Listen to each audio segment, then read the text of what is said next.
Vamos ler a partir do versículo 1. Fiquem de pé, só rapidinho vamos fazer essa leitura, em reverência à palavra do Altíssimo.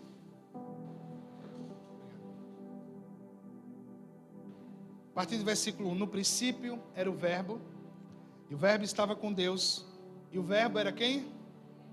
Amém. Ele estava no princípio com Deus, todas as coisas foram feitas por Ele, e sem Ele nada do que foi feito se fez. Nele estava a vida, e a vida era a luz dos homens. E a luz resplandece nas trevas, e as trevas não a compreendem. Houve um homem enviado de Deus, cujo nome era João. Este veio para testemunho, para que testificasse da luz, para que todos crescem por ele. Não era ele a luz, mas veio para testificar da luz. Ali estava a luz verdadeira, que alumia todo homem que vem ao mundo. Estava no mundo, e o mundo não foi feito, e o mundo foi feito por ele, e o mundo não o conheceu. Veio para o que era seu, e os seus não receberam, mas a todos quantos o receberam, deu-lhes o poder de serem feitos filhos de Deus, aos que creem no seu nome, os quais não nasceram do sangue, nem da vontade da carne, nem da vontade do varão ou do homem, mas de Deus. E o Verbo se fez carne e habitou entre nós. Vimos a sua glória, como a glória do unigênito do Pai, cheio de graça e de verdade. Vamos ler esse último versículo todos? 1, 2, 3. E o Verbo e habitou entre nós, e vimos a sua glória, como a glória do unigênito do Pai, cheio de graça e de verdade. Senhor, obrigado por tua palavra. Fala aos nossos corações, abre os olhos do nosso entendimento, Senhor, para nesta noite compreender a tua verdade, o que se deseja comunicar ao nosso coração. Todos que estão aqui, aqueles que estão acompanhando em suas casas, recebam uma porção especial do Senhor nesta noite, em nome de Jesus. Amém. Podem sentar, queridos.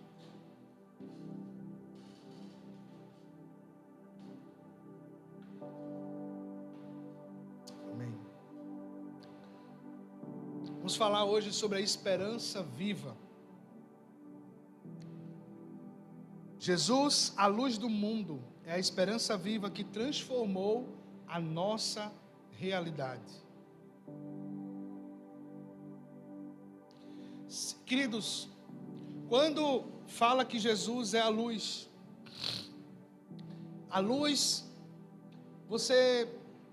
se você vier aqui no templo de manhã, esse lugar vai estar bem escuro. Nós não temos entrada de luz mais aqui. Mas ali em cima tem uma portinha, que é a porta que dá para a área do ar-condicionado, da parte técnica dele. E tem umas frestas ali. É interessante o poder da luz, por isso que chamam que o Senhor é a luz da manhã, o sol da manhã, né? Porque você pode estar numa caixa no meio do deserto, se tiver uma frestinha, a luz ela penetra e ela começa a iluminar aquele lugar que você está. Às vezes eu paro para pensar sobre isso assim, o poder da luz, porque quando há a ausência de luz, logo vem o quê? As trevas. Letícia, quando eu vou buscar ela na escola, é assim 5:30 da tarde, ela diz: papai, o sol está indo dormir. Eu disse: minha filha, está indo dormir. E ela já está de noite. Quando ela fica invocada, quando ela dorme de tarde e já acorda de noite. Ela: não, já anoiteceu, não pode. Já está de noite. Que ela, às vezes, quando ela dorme muito, ela acha que perdeu o dia, dormiu demais. Mas a ausência de luz é uma coisa bem interessante. Quem teve uma experiência recente de ausência de luz foi João. João foi trabalhar numa transportadora, aí trabalhava de madrugada, começava às 10 e saía às 6 da manhã. Passou quase um mês aí com ausência de luz, trabalhando de noite e de dia dormindo. Você demora para recuperar o sono. As mães aqui sabem o que é isso, né? Dormir 3, 4 horas. Você não recupera esse sono. Pessoas que têm problema com insônia, eu já tive muito problema de insônia. Você pode dormir o restante do dia todinho, mas você não recupera o estado emocional da luz que você necessita. E eu sempre fui um cara muito noturno, gostava sempre da noite, no sentido de ficar acordado até tarde, fazer muitas coisas assim. Até para a leitura, sempre li mais à noite porque fica em silêncio, não tem muita gente para incomodar. Mas chegou um certo momento da vida que começa a não fazer sentido, porque como seu cérebro trabalhou durante o dia para algumas coisas, você vai fazer uma leitura à noite, você começa a se perder. Por isso que é muito mais fácil você passar, depois das 10 da noite, assistindo filmes. Você até aguenta pela curiosidade de uma série, de alguma coisa, do que você fazer uma leitura, porque a sua mente ali, alguém está fazendo por você, você só está recebendo, né? Quando você vai ler, geralmente o povo diz assim, quer dormir, não está dormindo de noite, vai ler a Bíblia. A pessoa vai ler a Bíblia, orar, e ele pega no sono. Não é porque a leitura da Bíblia é enfadonha, é a leitura de qualquer coisa depois do horário necessário de dormir, né? E aí, nós nos acostumamos com essa vida corrida e começamos a passar por um tempo aí de ausência dessa luz. Acordar cedo, receber o sol, tomar um solzinho, todo dia é importante. O quanto faz falta você receber uma vitamina D natural. Aí a gente começou a entrar na suplementação. Aí todo mundo quer suplementar, mas não queremos muitas vezes nos expor àquilo que falta do suplemento, né? A maioria das pessoas suplementa, mas nem precisava, porque a gente não está querendo virar bodybuilder, nem estamos tão doentes assim, mas as pessoas, por que as pessoas querem suplementar? Por que você acha? Não precisa de esforço, não tem que mastigar, é só pegar uma pílula e botar na boca e tomar com água. Mas o mesmo suplemento que está ali está nas frutas, nas verduras. A gente é tão preguiçoso hoje em dia que até para descascar uma coisa o pessoal já quer comprar descascado. Nem para descascar mais quer. Tem fruta que apodrece na geladeira só porque ela não está descascada. Acontece na casa de vocês ou só na minha? Aí lá em casa acontece. Se não descascar, ninguém quer, porque está na embalagem. Vocês estão entendendo assim, o quanto o tempo vai se passando, a gente ao invés de avançar, vai regredindo? Porque nós não queremos nos expor. Mesma coisa, são processos em nossa vida. Ter esperança. Ter esperança é um desafio, mas não é um desafio se eu quiser, não. Todo mundo aqui foi desafiado a ter esperança. Não tem isso. Não tem esse, eu não quero. Não tem. Todo mundo aqui foi desafiado a ter esperança e ponto. Ou você crê no Senhor e tem esperança, ou você se entrega ao diabo e vai na esperança do mundo.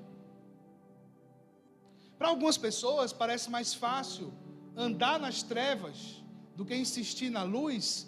Por quê? Porque vai dar um certo desconforto. Olhe para os seus filhos. Os nossos filhos, por exemplo, eles têm tudo na mão hoje. E eles ainda encontram dificuldades para fazer qualquer coisa. Mesmo tendo tudo na mão. Para eu fazer um trabalho de escola, todo mundo aqui passou. Comprava papel pautado. Quem lembra do papel pautado? E aí todo mundo queria virar um artista, comprava aquela caixinha de letras para poder fazer a capa do caderno. Lembra disso? Fazer a capinha do caderno, a capa do trabalho, cartolina. Aí era o tempo de criatividade e tal. A gente tinha que fazer a capa do trabalho, o esboço. A gente sabia o que era um índice, uma introdução. As crianças de hoje sabem nem o que é isso, gente. Na nossa época de escola bíblica dominical, não sabia onde estava, ia para o índice. E se você era crente há mais de um ano, era vergonhoso você ir para o índice. O pessoal ficava com vergonha, por quê? Porque era um exercício comum das pessoas abrir e saber onde estavam os livros da Bíblia. Nós temos resumido aqui, isso não estou demonizando, preste atenção. Bacana, nós temos isso aqui hoje. Há um toque e etc e tal. Isso deveria ter o quê? Mais armazenamento na minha mente, porque agora está um pouco mais fácil. Mas o povo ficou demente. Tem gente que está fazendo tudo aqui, o celular na mão e cortando alguma coisa. A minha filha mesmo quer pegar uma sacola e o celular e olhando assim, e sai toda destrambelhada, levando topada. A geração que era para ser mais inteligente, pelo fato de ter muita coisa na mão, ela se tornou uma das gerações mais incompetentes para o futuro da sua própria geração. E aqueles que continuam no mesmo método antigo de esforço, dedicação, qualidade, eles estão saindo na frente. Enquanto um bocado de gente... Eu vi uma notícia esses dias que é muito alarmante. Nosso país está em crise financeira, vários problemas. Mas sabia que no setor da construção civil está com uma crise grande de mão de obra de trabalho, porque a mão de obra não quer mais trabalhar, porque eles têm uma garantia de um Bolsa Família. Aí eles estão criando um método para trazer essas pessoas para trabalharem na construção civil sem perder a bolsa. Vocês entendem o nível de miséria que é esse, que o cara se submeteu a 600, 800 reais para a sua vida, garantidos, e ele não quer mais produzir, trabalhar, não quer mais ter dignidade, porque trabalho é dignidade. O próprio Deus mostrou isso quando criou todas as coisas e descansou no 7º dia. Em 6 dias ele criou o mundo, no 7º ele descansou. O povo judeu não tem preguiça de trabalho. É tanto que o povo judeu sempre foi usado como escravo. Você vai ler as histórias bíblicas, escravizava o povo que gosta de trabalhar, o povo que não tem problema em trabalhar. Porque tudo na vida, irmão, precisa de dar passo, precisa de esforço. A gente precisa de botar o corpo em movimento. Quando a gente para de movimentar o corpo, a gente vai só piorando a situação do corpo. Aonde é que eu quero chegar com isso aqui? É que quando há ausência de luz, há ausência de um propósito na nossa vida. Eu parei de trabalhar de carteira assinada desde 2015. Já falei isso aqui à igreja. Pelo fato, principalmente na época, eu estava me recuperando de uma enfermidade. E eu tinha como eu tinha um problema de ansiedade, teve trabalhos que eu não conseguia cumprir pela carga horária. Então me dava muito pânico ser fichado numa empresa e ter que estar lá 8 horas e às vezes eu não acordar bem para ir trabalhar. Mas isso não foi para mim. Não coloquei como algo na minha vida acabou, vou fazer mais nada, vou atrás de uma aposentadoria, que eu poderia ir atrás, eu fiquei doente por causa de excesso de trabalho, podia demorar, mas eu ia ter que chegar numa fila, o cara saudável, não tinha nenhuma outra doença, eu ia ter que, no mínimo, ficar com cara de triste, né, para poder o cara olhar e dizer assim, realmente... Mas eu não me submeti àquilo que era plano do diabo para a minha vida. Eu não me submeti ao que o diabo queria para mim. O que é que Deus tem para mim? A palavra diz que Ele tem esperança, Ele é a luz desse mundo. Jesus muda quadros. Então não vou, minha família, minha descendência não mendigará o pão. Eu estava ainda esses dias, fui fazer um exame, e vi um cara pedindo esmola na frente do Instituto de Radiologia. Ele estava sentado pedindo e estava com a Bíblia na mão. Eu estava muito apressado, mas eu ia dizer assim, tu é crente? Se ele dissesse assim, eu ia dizer, irmão, levante-se daí e saia daqui. Porque a palavra diz que ele nunca viu um justo mendigar o pão, nem a sua descendência padecendo necessidade. Tem alguma coisa errada aí, meu irmão. Não pode. O crente não pode mendigar o pão. Se ele está mendigando, é porque ele tomou a rota errada. Tomou a rota errada.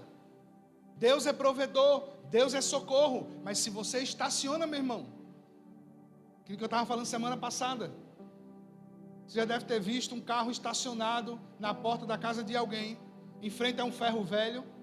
O que é que dá debaixo dele? Começa a nascer árvore, começa a nascer grama, começa a mexer no carro. Tem uma rua aqui, onde a gente começou a igreja, é a rua até onde o pai do Will mora. Tem uma pampazinha que está parada lá, desde a época que eu morei lá já estava parada. Hoje ela é uma árvore praticamente, está lá cheio de mato. Estacionou, não teve movimento, vai nascer coisa em redor. O crente não pode. Você pode ser ajudado, você está mal. Quando eu falo mendigar o pão, irmão, mendigar, não estou falando de você necessitar, chegar para a igreja, irmão, estou num aperto, precisando de uma ajuda. Isso não é mendigar o pão. Isso é pedir socorro à sua família de fé. Isso é pedir socorro a um familiar. Mendigar o pão é tu acordar e não ter dinheiro mesmo, para nada. Mendigar, tem que mendigar porque você está, não falo nem contar na moeda, final do mês, a gente está apertando aqui e ali, compra uma quentinha para 5. Estou dizendo isso não, isso ainda nem é mendigar o pão, estou falando mendigar. Mendigar, não ter comida, vou para a rua pedir que eu estou desesperado de fome. Não pode um crente viver assim. Por quê? Porque a promessa de Deus não é essa para ele. Mas alguma coisa está errada aí, irmão. E nós podemos entrar por desobediência nessa rota. Isso é o último estágio, mas é muito sério. Porque oportunidades para que você possa mudar a sua vida, transformar a situação familiar, tem diversas. A irmã Mira aqui sustenta a casa dela vendendo trufa. Quando você compra a trufinha da irmã Mira, você está abençoando a casa dela. E ela já tem clientes dela que nunca mais quer voltar a trabalhar numa CLT, porque ela vive muito melhor vendendo doce de porta em porta. Não existe vergonha, não. Aquele velho ditado, vergonha é passar fome e o quê? Roubar. Os antigos já diziam isso. Vergonha é passar fome e roubar. Por quê? Porque passar fome é um nível muito profundo de desespero de alguém que perdeu tudo. Mas por que perdeu?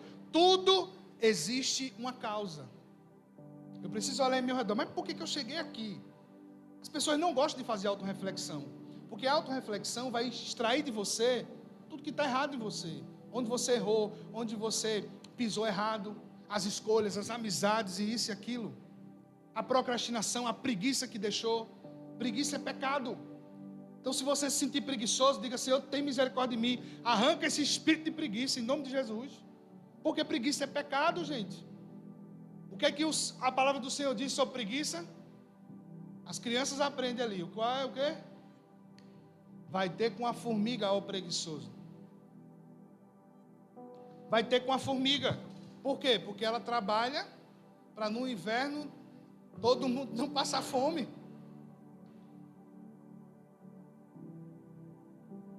A ausência de luz pode nos tornar ineficazes, porque vai ter ausência de propósito em nossa vida.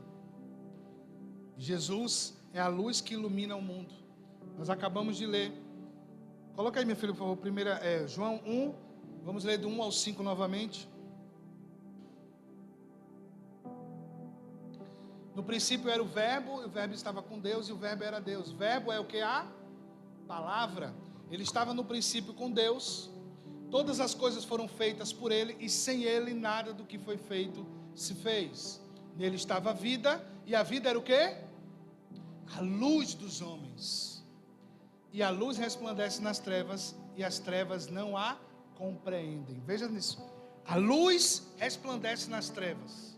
As trevas não compreendem a luz. Por isso que às vezes a pessoa olha para você, você está num aperto aí, vivendo uma demanda de restauração, e a pessoa quer dizer igual a mulher de Jó: amaldiçoa esse Deus e morre. E você diz: eu estou em paz, porque Cristo está comigo. Meus irmãos, quem resiste aos dias ruins, sem murmuração, vai colher com abundância e sem remorso pelo tempo difícil. Quem resiste bem os dias ruins, sem murmuração, sem passar a perna em ninguém, sem destruir um ao outro, resistiu ali firme no Senhor, seu tempo difícil, ele vai fazer uma colheita sem sofrer danos, sem ficar com remorso de ninguém. Porque tem gente que tem esse problema. Quando eu estava mal, quem me viu passar na prova não me ajudou, quando me vê na bênção vai se arrepender. Ou seja, gerou um espírito de vingança no cara. Então não foi Cristo. O pessoal gosta de dizer muito isso, né? Todo bem que está em mim é Cristo, todo mal sou eu mesmo. Às vezes nem é Cristo. Às vezes é só porque é conveniente. Porque se Cristo está em você, todo o nosso mal tem que começar a ser reduzido. A pessoa está querendo dizer assim, não é culpa do Evangelho, viu? Não é culpa da igreja, é culpa minha. Mas a questão é o seguinte, queridos. É que Deus, quando Ele garante para mim e para você, que você vai caminhar na justiça, você não vai estar desamparado, você vai estar cuidado, a única resposta que eu e você temos que dar para Deus é a submissão a Ele. É dizer, Senhor, me ajude a caminhar contigo. Irmãos, eu sei o quanto é difícil a jornada. Mas, se você se distanciar da luz de Cristo, a sua jornada, ela não fica pior. Ela fica sem propósito nenhum. Que é pior do que um agravante. Por exemplo, você está lá, vou dar um exemplo.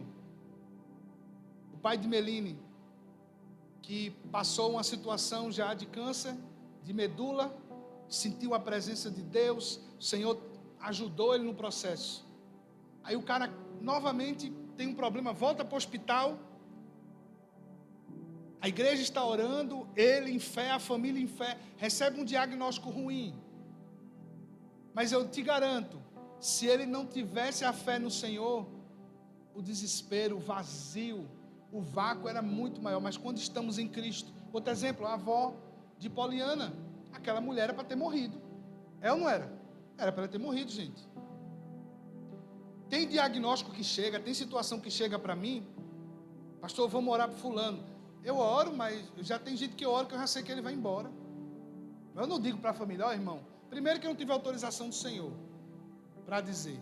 E segundo, às vezes é só uma impressão humana também, então a gente tem que ter equilíbrio, né?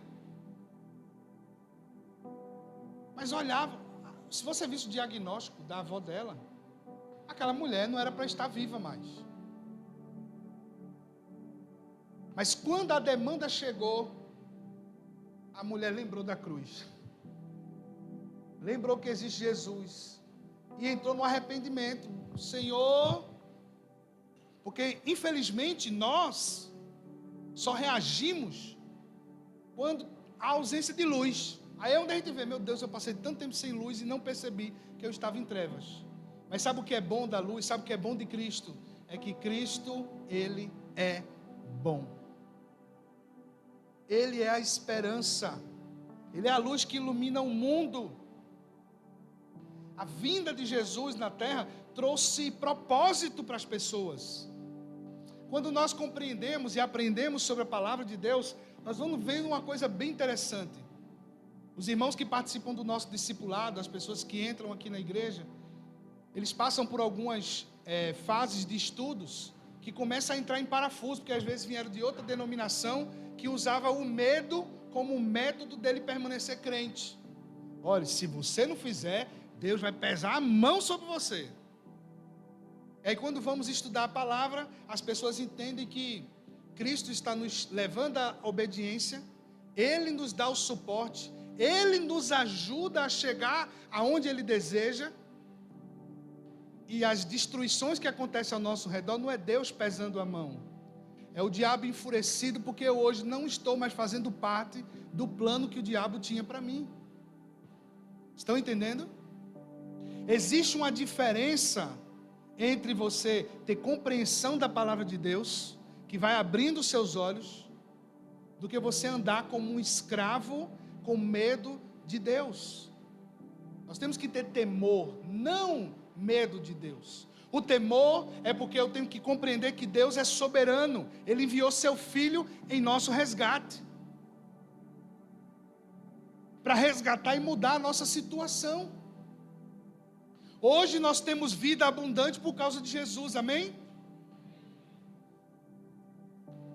Mas todo mundo aqui já deve ter sentido isso. Quando você sai da rota de Cristo, começa a focar só em você, só no que você deseja, aí você começa a sentir aquela ausência da graça.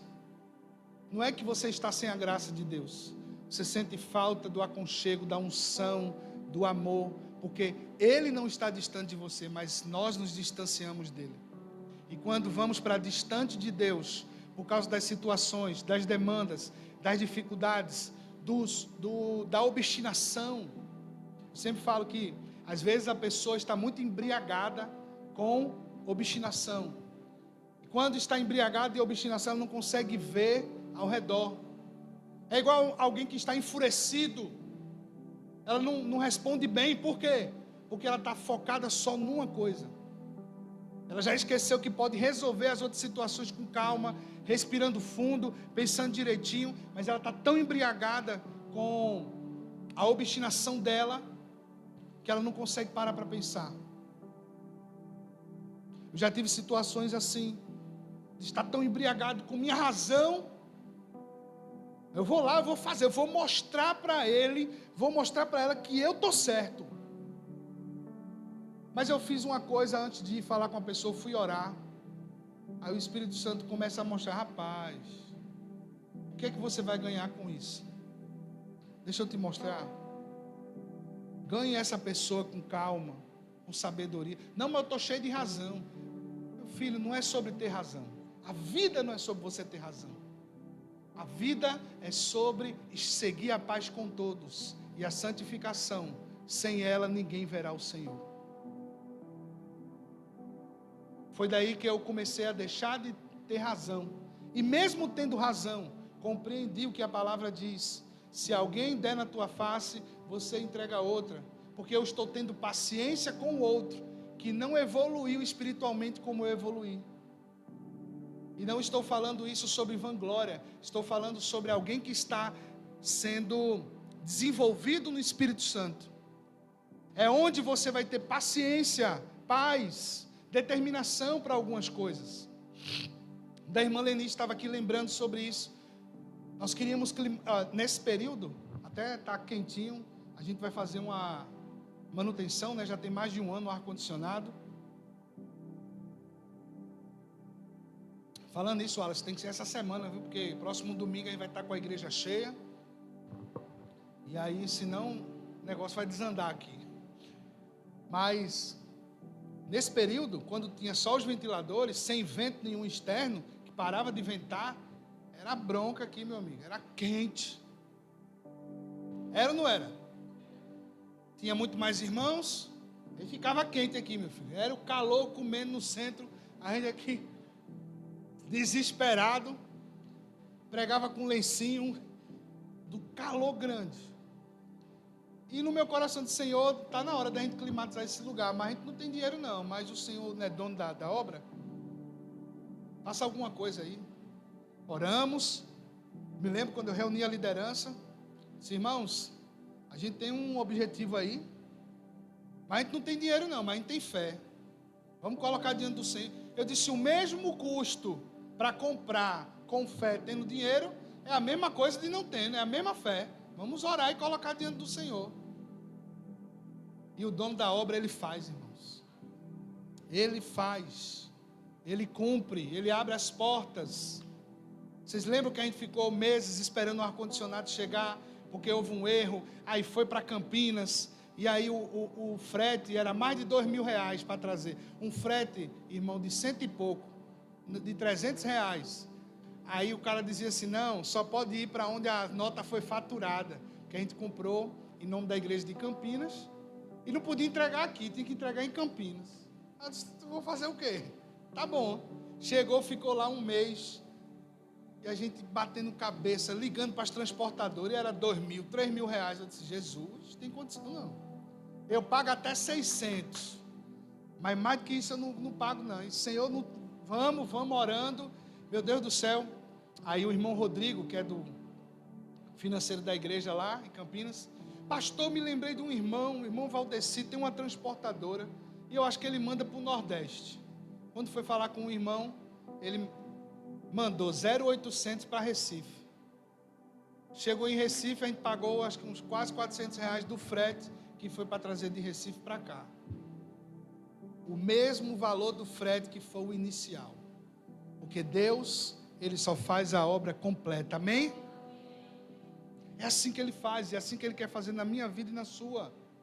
Testemunho para contar nós temos, porque a luz dele está brilhando dentro de nós. Quando nos expomos só um pouco à palavra.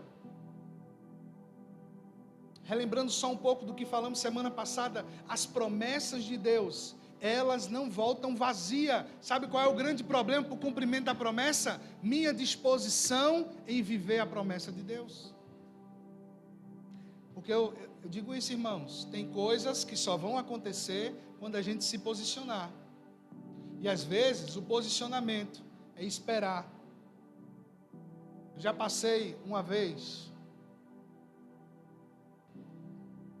2 anos esperando em Deus. Irmãos, eu cheguei, Deus falou, quando a gente começou essa igreja, na varanda da minha casa, não era nem minha, né, era alugada, que as crianças brincavam, era recepcionista, Analice, Mamá, e virava, era uma bênção. A Azaf ainda era o maior, continua sendo o maior, né? A Azaf sempre foi o maiorzinho. E a gente não tinha ambição, nosso desejo era estar em Deus. Tinha dia que o céu preparava para chover. E ali no meio a gente orando, adorando o Senhor, estudando a palavra, eu orava. Dava um comando para o céu. Mas eu não ficava brigando com Satanás aqui, não sei o quê. Vocês me viram fazer isso? Vocês estavam lá? Aqui dentro de mim eu dizia, Senhor, hoje só vai chover quando a gente chegar em casa. Quando esse pessoal chegar em casa, a água cai. Mas enquanto a gente estiver fazendo o culto, não vai cair essa chuva. O que acontecia, irmãos? Quem estava lá? Quem estava lá só tem Evandro. Hoje, né, só tem Evandro, Poli e Rafael. Quando eles chegavam em casa, a água começava a cair. Sabe por quê? É porque a gente é bom? Não, é porque Deus é bom. Agora preste atenção comigo. Se Deus se importa com isso, de uma comunidade que está se levantando sobre algumas pessoas, será que Deus não está se importando com o que você ora? Não deixe o inimigo mentir para você. Deus está se importando sim. O problema é que nós queremos que Deus faça na hora que a gente quer. Não é assim. Existem coisas que serão executadas agora. Tem coisas que a sua fé vai trazer existência também. Porque muitas vezes nós estamos orando sem fé, desesperados. E Deus está esperando de mim e de você um posicionamento de fé. Se Ele é a luz que iluminou a nossa vida, se Ele está transformando a minha casa e a sua, permaneça em fé. Hoje esse mundo só fala sobre coisas descartáveis. Deixa para lá, acaba isso, esquece aquilo, começa de novo.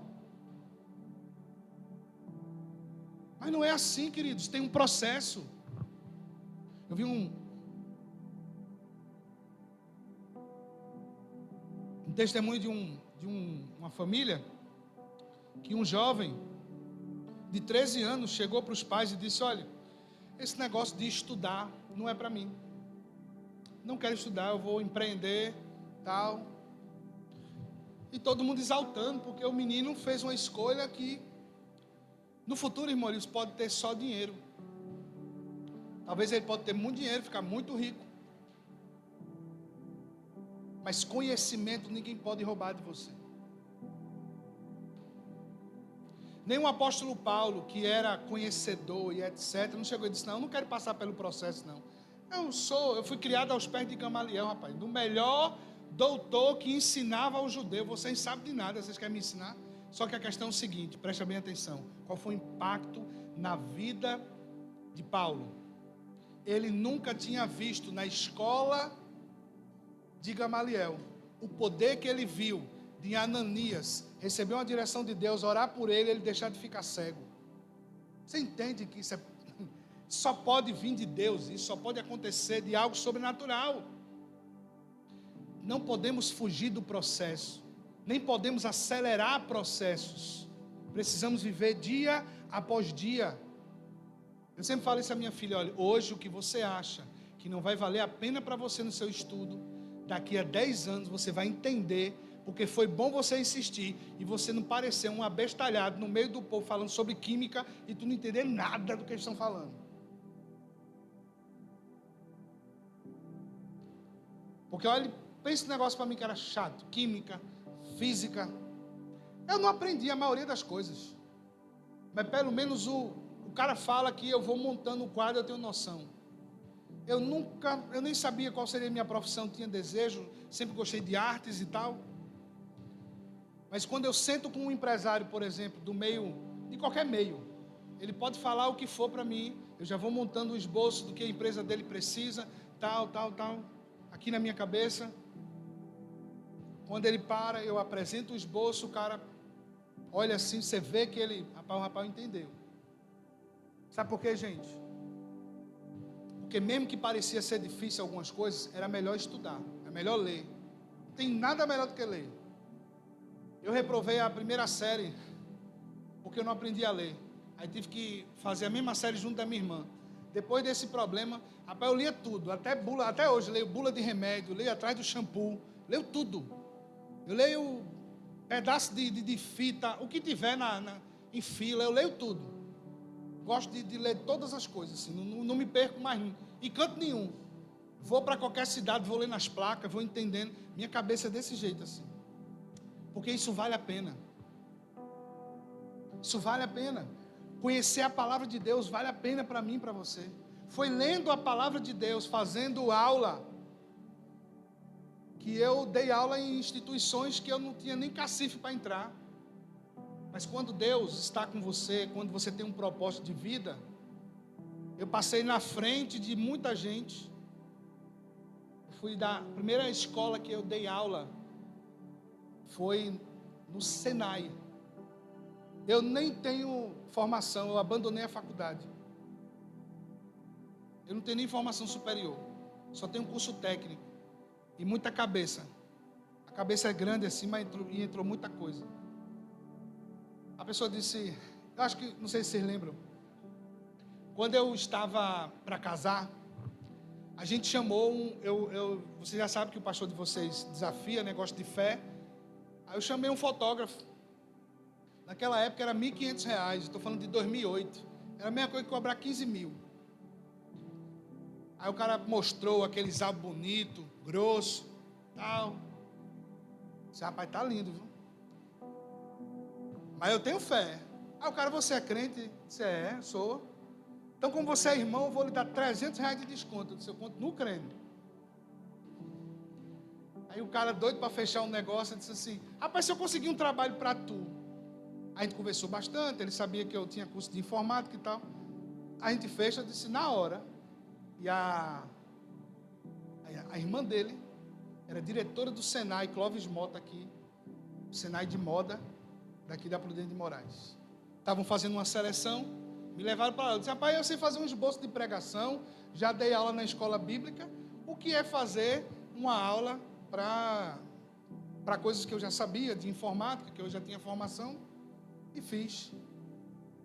Preparei a aula, comecei a dar aula, com 15 minutos a mulher mandou eu parar. Eu disse, misericórdia, acho que deu errado.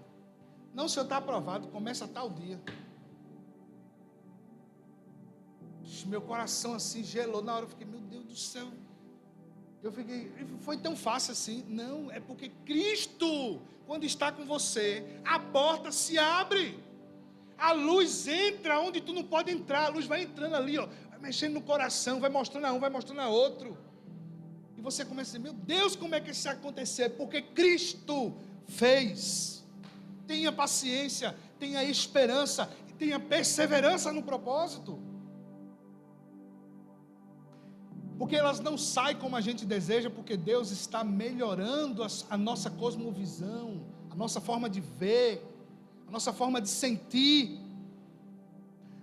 O Verbo se fez carne, a palavra se fez carne, habitou entre nós.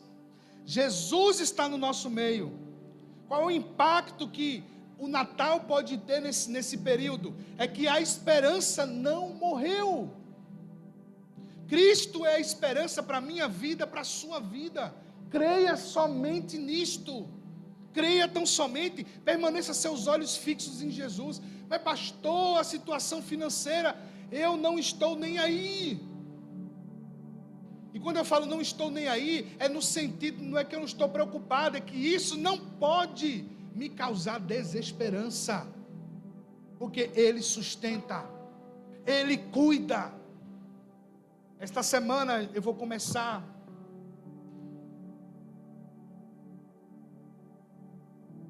vou apresentar para vocês panorama profético para 2025. Deus trouxe ao meu coração algumas coisas importantes que eu estou vendo na esfera espiritual, que o diabo está preparando para que eu e você percamos a esperança. E nesse período que nós vamos estar em jejum e oração, vai acontecer algumas lives também no Instagram da igreja, a gente vai estar falando sobre isso, para que possamos permanecer firmes. É um panorama profético para 2025. O que é o panorama? Nós vamos ver com os olhos alargados algumas coisas. Compreender o sistema deste mundo, aonde o diabo tem usado de várias coisas para que eu e você venhamos desistir. Eu estava revendo um vídeo do pastor Mairo Vergara, um pastor da igreja Elim de El Salvador. Ele esteve aqui em Natal em 2020. Eu acho que Bukele ainda não era presidente, ou ele tinha sido eleito, enfim. Esta igreja cresceu. El Salvador já foi um dos países mais perigosos da América Latina e do mundo. Maior número de gangues e etc. E o pessoal lá no congresso da Aleph, aí você tem gente de direita, de esquerda, o pessoal ainda se perdendo em meio a partidos políticos, fazendo perguntas ao cara, como é que foi a ditadura, como é que foi não sei o que, ele disse, irmãos, prestem atenção, governos passam e se passam, 5 em 5 anos, 4 em 4 anos, 8 em 8 anos, enfim, mas a igreja de Deus permanece. A igreja do Senhor tem que ser apartidária, ela tem que focar em Cristo, ela tem que focar no que é verdadeiro, ela não é nem para fazer concessão para colocar político. E ele permaneceu, chegou a ter momentos que ele e a sua igreja foram apaziguar problema com as gangues. Hoje, o país de El Salvador é um país tranquilo, onde pessoas andam na rua depois das 10 da noite com o celular na mão, porque bandido não está se criando lá. O presidente entrou, meu filho, botou. Isso é resposta de oração. Mas qual é o nosso problema hoje? Qual é o melhor partido? Qual é o melhor não sei o que lá? Pessoal, eu fiquei assim constrangido, por exemplo. Para a última eleição, era campanha de oração, marcha para Jesus. Aí o candidato que não gosta ganhou. Por que pararam de orar? Por que a igreja parou de orar? Por que não continuaram orando? Porque na hora que quer se levantar, usa o texto de 2 Crônicas 7:14, o meu povo se chama pelo meu nome, se humilhar, orar, me buscar. E por que não continua? Vamos permanecer. É igual o jejum de Daniel, até que o Senhor venha e faça. A igreja larga e começa a perder o foco, sabe? Começa a parar de ter fé. Por quê, irmãos? Eu estava até falando isso com o Evandro. O grande problema da igreja brasileira foi que eles idolatraram o antigo presidente.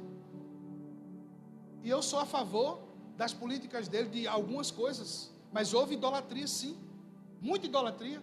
Aqui na igreja eu tive um pastor que visitou, estava sentado ali, o cara conversando comigo e disse, pastor, eu nunca imaginei que o avivamento ia vir pelo meio da política. Eu olhei para ele e disse, esse cara não é pastor não, esse homem não leu a Bíblia não.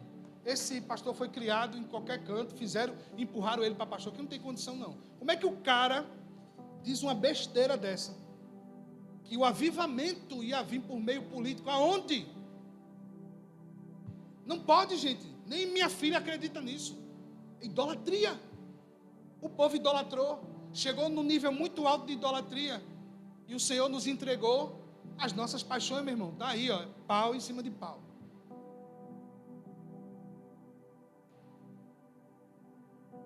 Não podemos estar idolatrando homens.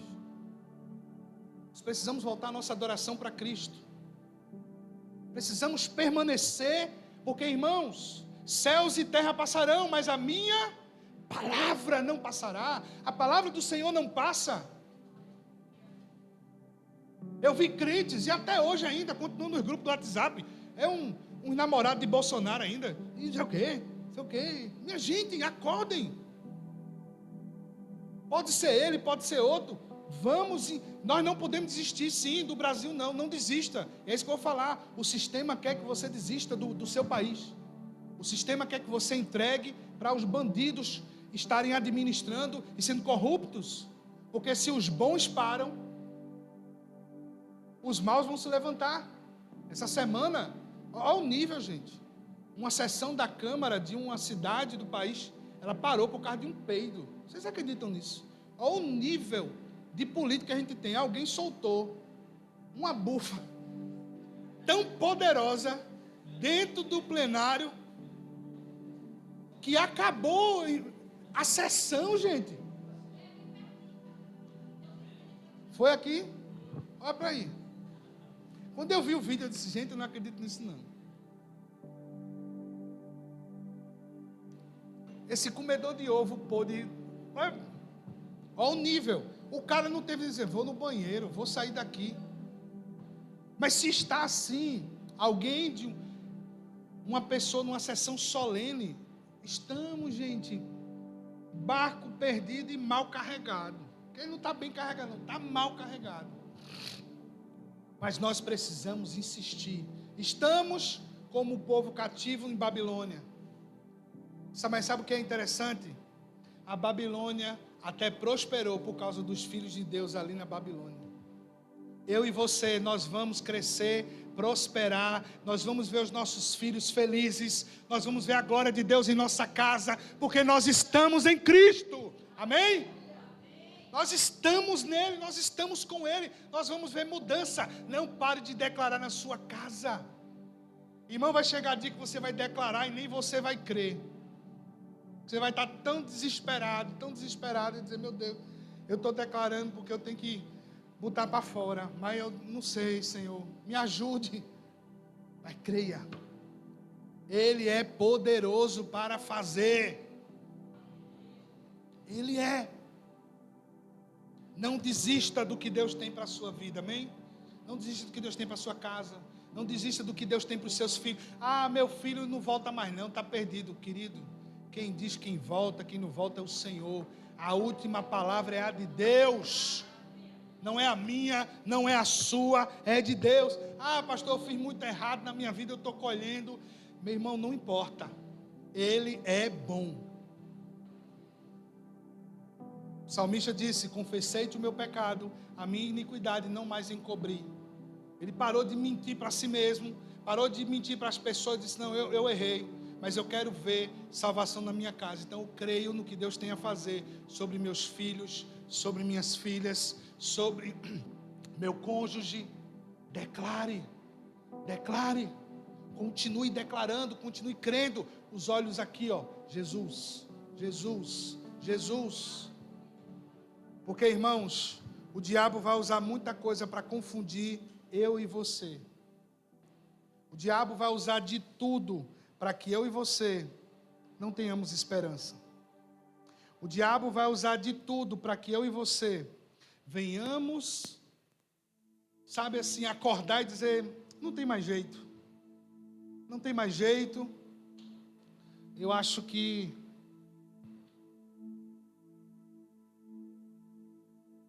esta situação não tem mais jeito. Mas eu quero dizer uma coisa para vocês. As portas do inferno não prevalecem contra a igreja. As portas do inferno não prevalecem contra aqueles que estão em Cristo. Irmão, se eu fosse desistir por causa de situações adversas, eu digo a você, eu já tinha parado na adolescência, não era agora não.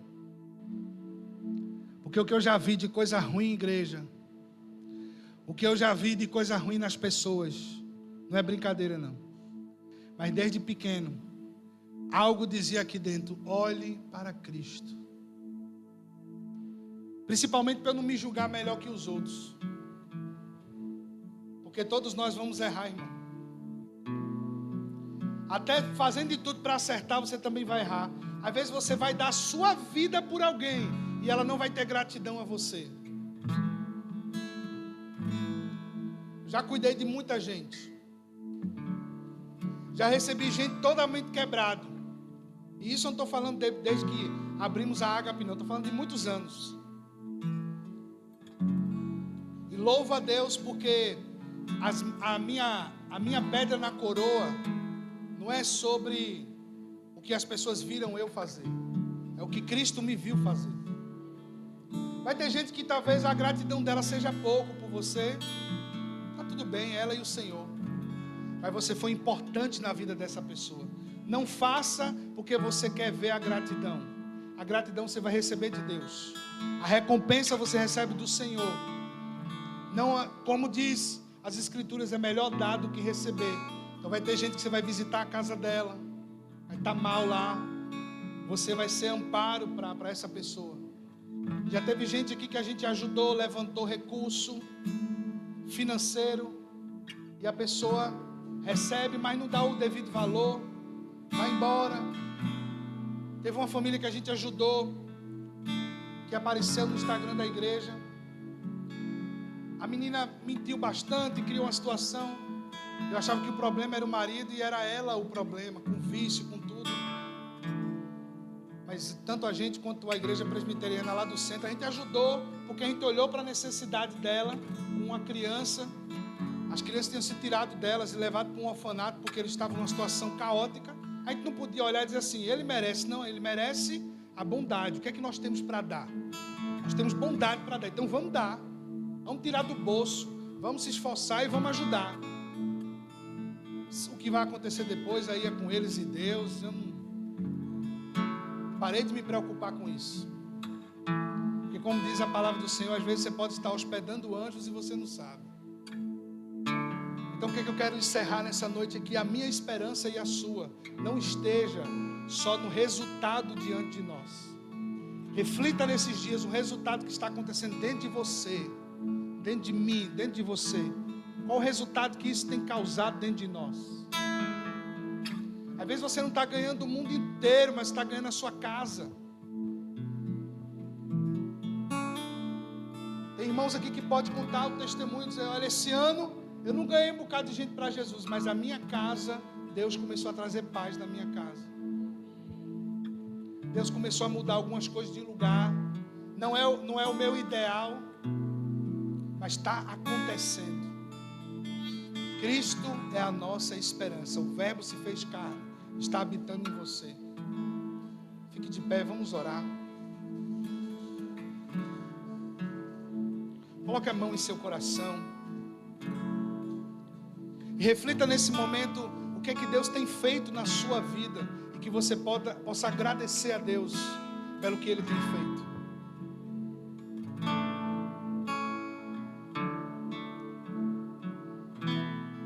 Seja nesse momento grato ao que Deus tem feito na sua vida. Ah, pastor, mas foi tão pouco. Não importa se foi muito, se foi pouco. A gratidão, ela tem que começar das pequenas coisas. Celebre as pequenas coisas. Comece a trazer a sua memória. O ano de 2024, o que foi que Deus te deu? O que Ele fez na sua vida? Seja grato. Uma aprovação. Você começou um novo curso. Você começou um novo trabalho.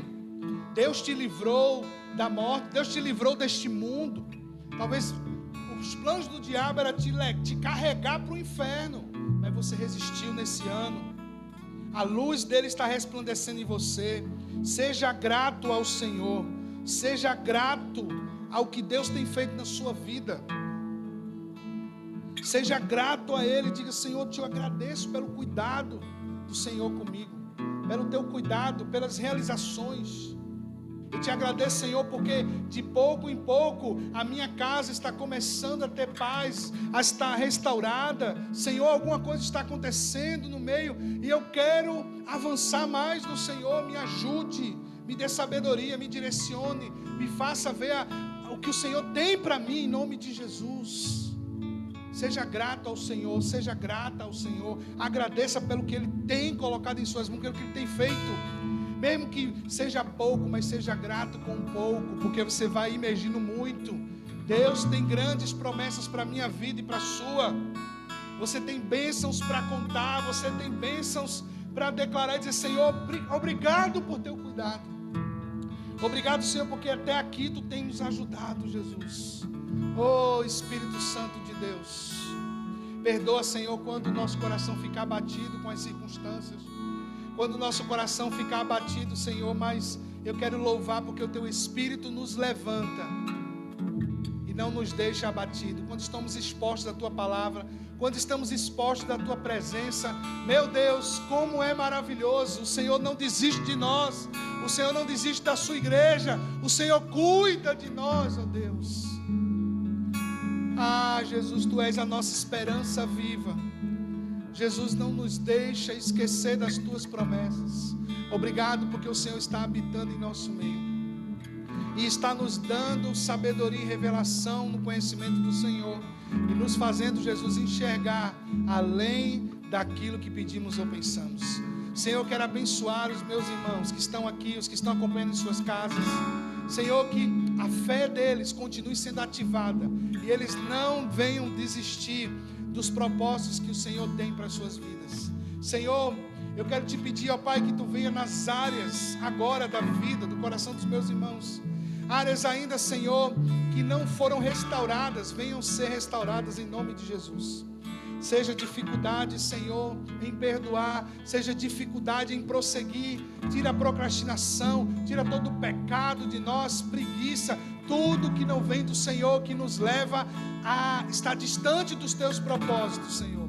Eu oro nesse momento, declarando que caia por terra todo levante do inimigo, e caia por terra, Senhor, toda escama dos olhos, em nome de Jesus, e haja um novo tempo. Senhor, traz o frescor das águas, ó Pai. Eu quero respirar águas novas em nome de Jesus. Me ajude no vale da sombra da morte. Me ajude, Senhor, no vale das dificuldades. Mas os meus olhos estão no Senhor. A minha família está no Senhor. E eu creio que o Senhor está comigo. Em nome de Jesus, se você crer, declare amém. Graças a Deus. Tem uma canção para a gente entoar ao Senhor. Vamos